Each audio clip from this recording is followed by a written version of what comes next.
The world held its breath, gripped by a sense of dread and anticipation that seemed to stretch every second into an eternity. As news alerts flashed, war imminent, people everywhere felt the weight of uncertainty settle in.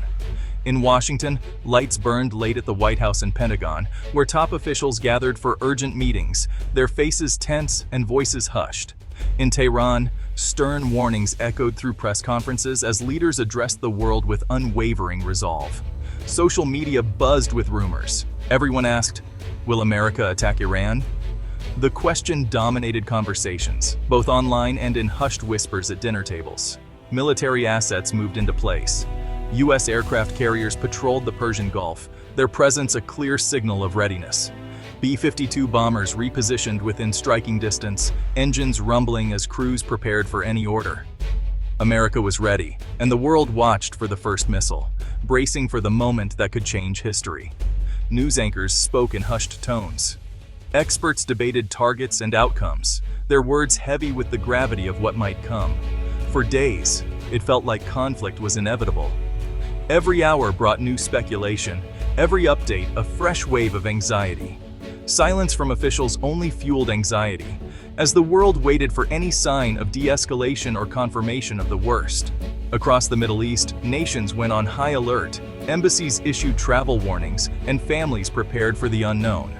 Iran's Revolutionary Guard vowed a crushing response, parading missiles and conducting naval drills to show their readiness and resolve. The standoff was high stakes, millions of lives in the balance, with every decision carrying the weight of history. Then, suddenly, the crisis cooled. The world watched as tensions eased, almost as quickly as they had escalated. The weekend passed.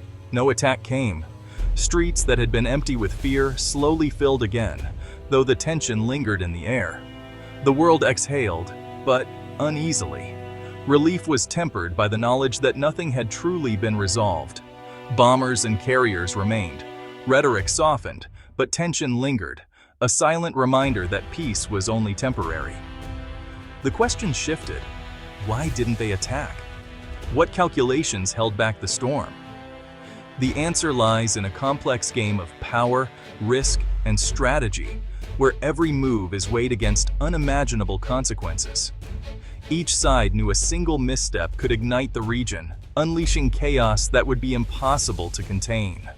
The world was left watching, uncertain and wary, knowing that the next crisis could erupt at any moment.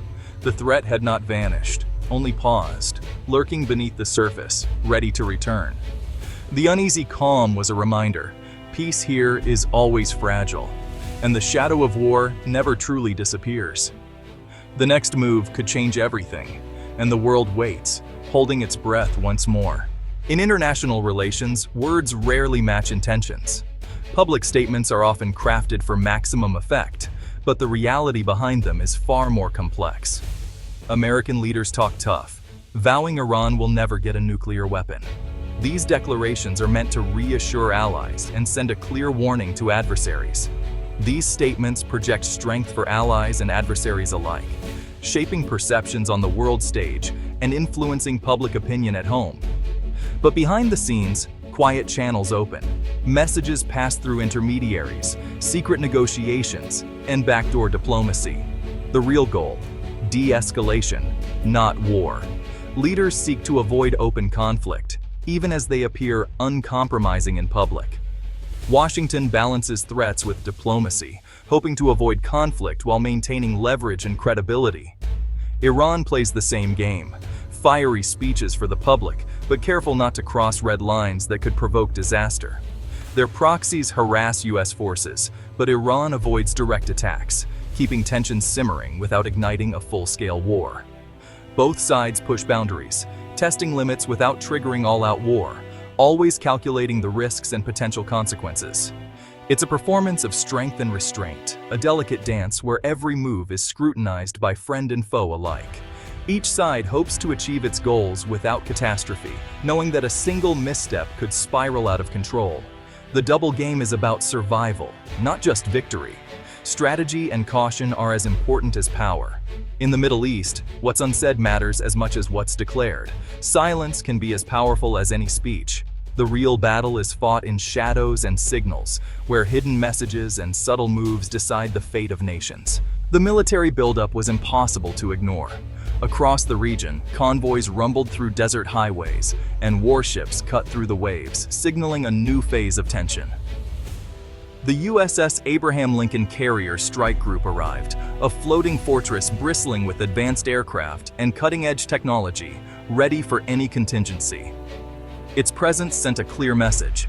The US could project power anywhere, at any time, and was prepared to do so if necessary.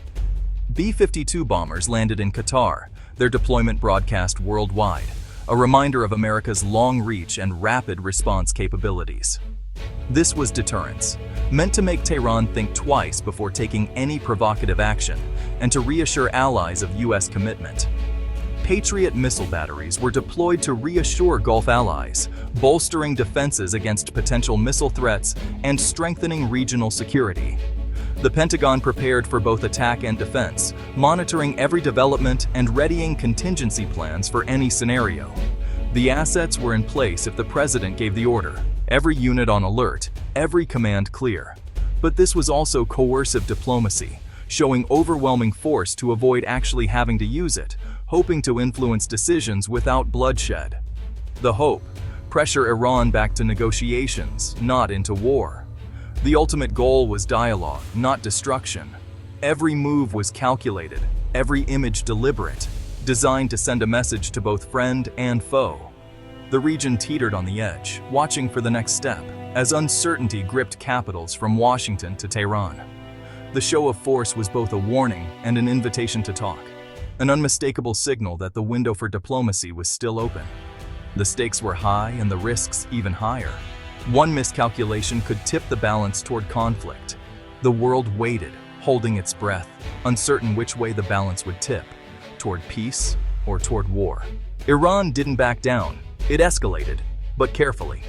Tehran announced higher uranium enrichment, challenging the nuclear deal. This was political, not a rush to a bomb. The Revolutionary Guard ramped up activity in the Strait of Hormuz, threatening global oil flow. Iran's message war would hurt everyone. Proxy forces increased pressure on US interests, but Iran kept deniability. This strategy created a buffer, complicating direct retaliation. Decades of survival taught Iran to escalate with caution. Each move raised the stakes, but avoided outright war. Iran showed it could inflict pain, but wanted to avoid disaster. The game was dangerous, but calculated for survival. Beyond Washington and Tehran, others shaped the crisis. Israel, seeing Iran as an existential threat, pushed for a hardline stance. Its intelligence services disrupted Iran's nuclear progress through covert action. Israel's goal: slow Iran, avoid open war. Gulf Arab states, rivals of Iran, supported US pressure but feared war's cost. Their cities and oil fields were vulnerable to Iranian missiles. Publicly tough, they quietly sought de-escalation with Iran. Back channels opened, hoping to avoid catastrophe. Everyone wanted Iran contained, but not at the price of regional destruction. The shadow players added layers of risk and complexity. The region's fate was shaped as much by secret moves as public threats. The bombers were ready, target set, then nothing. The decision not to strike Iran revealed the risks leaders faced. Proportionality was key. Would a strike spiral into wider war? Retaliation could hit US allies, troops, or global oil routes. Pentagon scenarios showed a limited strike could escalate for years. Human cost weighed heavily. Potential casualties made leaders hesitate. Crossing from pressure to open warfare was a threshold too far. The goal was to change Iran's behavior, not start a regional war. Restraint became the strategy. The show of force made its point. The threat remained. The attack was called off, but the option stayed on the table. The lesson: preparing for war is easier than choosing to start one. Brinkmanship had its limits. The world saw how close it came to disaster. As open conflict faded, a shadow war intensified. Explosions rocked Iranian nuclear and military sites, Natanz, missile factories, power plants. Iran downplayed the incidents, but the pattern suggested sabotage. Suspicion fell on Israel and the US. Covert action, not open war. The goal: disrupt Iran's programs without triggering a wider conflict. Covert attacks allowed plausible deniability, complicating Iran's response. Each strike increased pressure on Tehran to retaliate. The risk-one miscalculation could spark the very war all sides feared. The shadow war was a dangerous gamble. The line between sabotage and open conflict grew ever thinner. While militaries postured, diplomacy worked behind the scenes. The US and Iran, lacking direct ties, relied on intermediaries: Switzerland, Oman, Qatar.